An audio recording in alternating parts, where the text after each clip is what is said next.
Octave of St. John. The lesson is taken from a treatise of St. Austin, Bishop of Hippo. The four Evangelists, or, rather, the four writers of the one Evangel, the holy Apostle John, hath not unworthily been compared by spiritual writers to an eagle, because of the lofty and glorious flight of his teaching, soaring above the other three, a flight that riseth not himself alone, but also the hearts of all, whosoever will hear him. The other three writers walk with the Lord upon earth, as with a man, and enlarge little upon his Godhead. But John, as though it had wearied him to walk upon earth, in the very first words of his writing, riseth not above the earth only, or above the firmament, and the heavens, but above every angel, and above every power of things unseen, and flieth directly to him by whom all things were made, saying, In the beginning was the Word, and the Word was with God, and the Word was God. Then he goeth on worthily of such a beginning, and speaketh of the Lord's Godhead as none hath ever spoken, uttering freely the things which he had heard. It is not without cause that it is told of him in that Gospel how he lay on Jesus' breast at supper.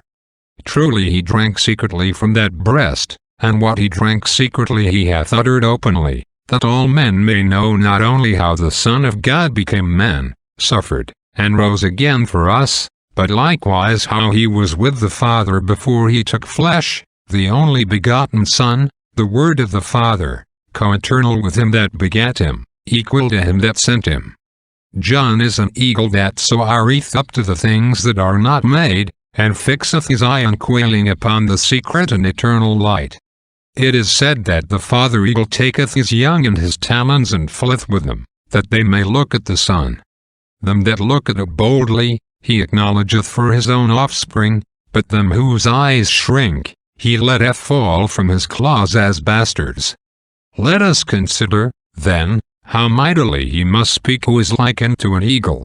And yet we who are reptiles crawling on earth, weak, and of small consideration even among men, dare take in hand these utterances, to treat of them, and to explain them, and think that our intelligence understandeth them, or our speech commendeth them. Amen. The lesson is taken from the Holy Gospel according to St. John.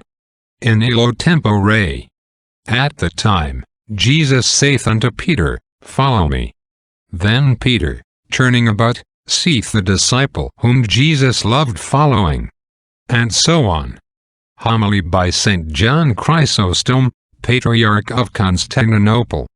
Christ had made known great things to Peter, charged him with the care of the whole world, announced to him his future martyrdom, and given him testimony of his especial love. Peter then would have John for a fellow and helper, and he said, What shall this man do? As it were, shall not he also follow the same path with me?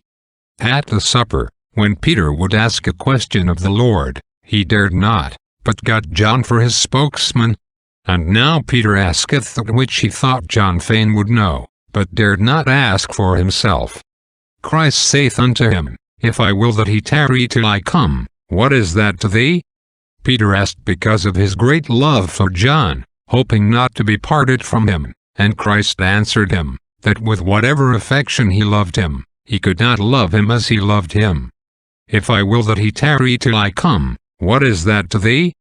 Let us learn from these words, by the teaching of Christ, neither to chafe, nor to inquire too curiously, where the will of God is concerned. For when Peter would be still asking, the Lord at length checked him in these words for his continued curiosity. Then went this saying abroad among the brethren, that disciple should not die. Yet Jesus said not unto him, He shall not die. But, If I will that he tarry till I come, what is that to thee? That is, he would not have it thought that he had disposed of them both in the same way. He spoke thus that he might check the untimely motion of affection, and the desire to continue the old companionship. The apostles were about to take in charge the whole earth, and it behoved them no more to continue together, lest the world should suffer. Therefore the Lord saith to Peter, Thou hast received thy task. Bend thyself to it, and do it. Work and fight. What is it to thee if I will that he tarry here? Turn thou to thine own appointed labor and finish it. Amen. Benedicat vos omnipotens Deus, Pater, et Filius, et Spiritus Sanctus. Amen.